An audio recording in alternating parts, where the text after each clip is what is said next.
Namaskar, I'm Shyamali Sinha. Welcome to Foodie. On this episode of Foodie, I'm going to make Bengali style Coriander Chicken Curry. In Bengali, we call it Dhonepata Murgi. Let me take over the ingredients so that we can get started. Here I have chicken. I'll talk about it in a minute. Coriander leaves, green chili, slit and de-seeded, ginger paste, garlic paste, 1 lime. These are the ingredients for marinade, and there are a few more ingredients for gravy and tempering that I'll show you later. Now I want to go over to the chicken. In this recipe, mostly use bone-in and skin off chicken. But if you want to reduce the cooking time, in that case you can cook it with boneless chicken thigh fillet. But just try to avoid to cook this recipe with chicken breast fillet. If you use the chicken breast fillet, then you won't get that juicy succulent taste. And you can do this recipe with hard-boiled egg, prawn, fish, any other protein you like. First, I'm going to add this green chili and coriander leaves into this blending jar, and I'm going to make a thick paste. So here it is. So I want to do this here in this Ziploc bag, because when I'll put chicken and everything here, it will be easier to mix. Here, lime juice, more than half of this paste. I'll save little bit for my later use. Ginger garlic paste. Now I'm going to add my chicken.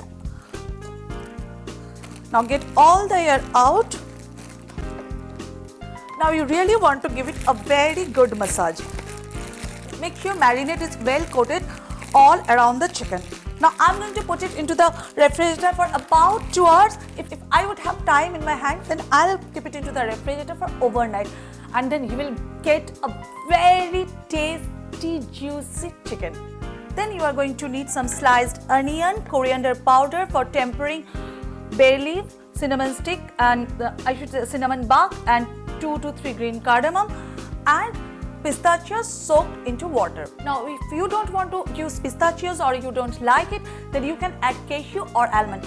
Any nuts will work. We also need some salt and sugar. You will get all the detailed and written ingredients in my website foodiesrecipes.com. Now I'm going to put it into the blender and make a paste.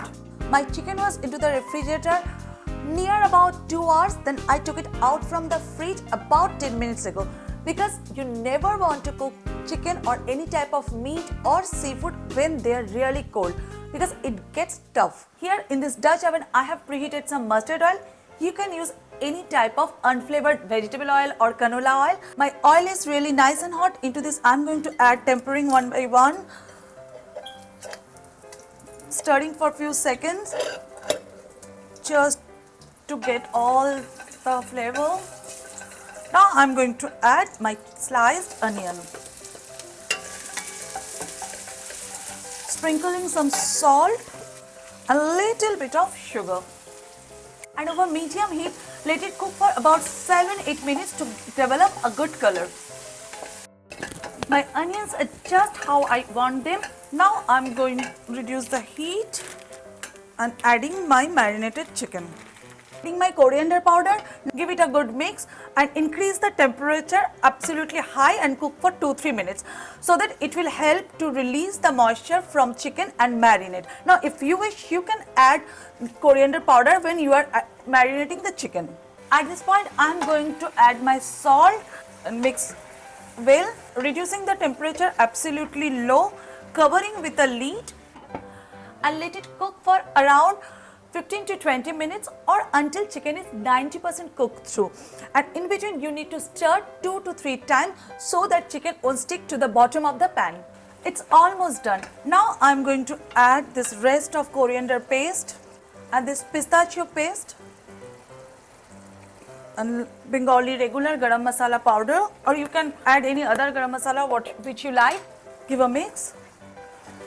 And if you wish, you can add a little bit water into it. Now I am going to add this rest of my marinade here. Now increase the heat up to high and let it cook for another 3 to 4 minutes. And when you get this texture, you can see that oil is releasing. At this point, you just turn off the heat and cover with a lid. And you really need to give 10 to 15 minutes standing time before serve. Now many people love to enjoy this dish with steamed basmati rice. I love to enjoy it with handmade roti. And if you are making this dish with boneless chicken thigh fillet, in that case, it will be a very good option for your lunchbox. You can make a very good wrap. So give it a try and do let me know what you think about this recipe. And I really would love to hear from you what you are planning to make in this festive season. If you like the dish, give it a thumbs up and click the subscribe button to show me some love and support. We'll meet again. Till then, bye-bye.